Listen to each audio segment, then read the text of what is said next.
Je vais vous le redire une fois, pour pas que vous pensiez que c'était une erreur la première fois. Pour moi, le succès ne dépend pas des victoires ou des défaites. Pour moi, le succès, c'est d'aider ces jeunes à devenir une meilleure version d'eux-mêmes, sur ou en dehors du terrain. Pas toujours facile, mais ça ne l'est pas non plus de grandir sans que personne ne croie en vous.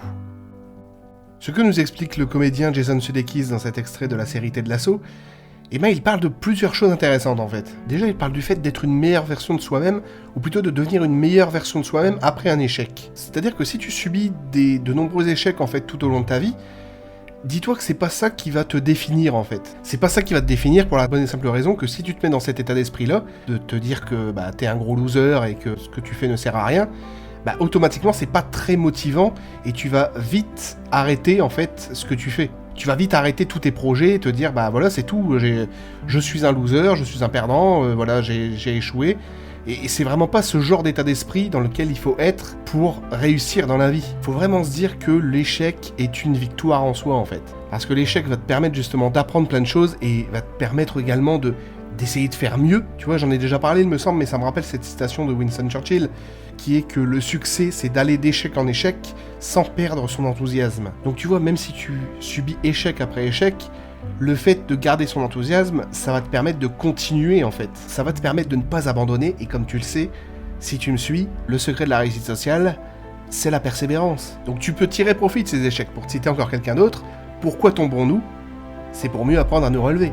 Ça c'est de Thomas Wayne dans Batman Begins, mais bon, tu m'as compris. L'échec va simplement te permettre de te réinventer en fait. Et l'autre chose dont parlait Jason Sudeikis dans cet extrait, c'est que tout le monde ne croira pas en toi en fait, en tes idées et en ta capacité à avoir assez de volonté en fait pour réussir dans la vie. Et c'est vrai que c'est pas toujours facile psychologiquement, émotionnellement parlant, de grandir avec des gens qui ne croient pas en tes capacités en fait. C'est pour ça que comme je dis, il faut toujours s'entourer de personnes qui vont croire en toi en fait. De bonnes personnes justement. Ça aussi j'en ai déjà parlé dans une autre vidéo, mais tu vois, se créer justement son propre milieu social en fait. Trouver des gens qui vont croire justement en tes capacités. C'est le meilleur moyen en fait de rester motivé.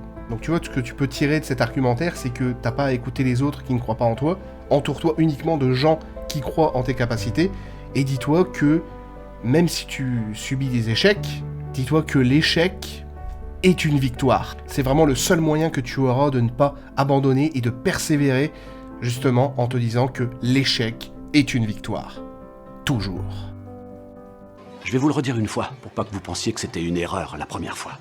Pour moi, le succès ne dépend pas des victoires ou des défaites. Pour moi, le succès, c'est d'aider ces jeunes à devenir une meilleure version d'eux-mêmes, sur ou en dehors du terrain. Pas toujours facile, mais ça ne l'est pas non plus de grandir sans que personne ne croie en vous.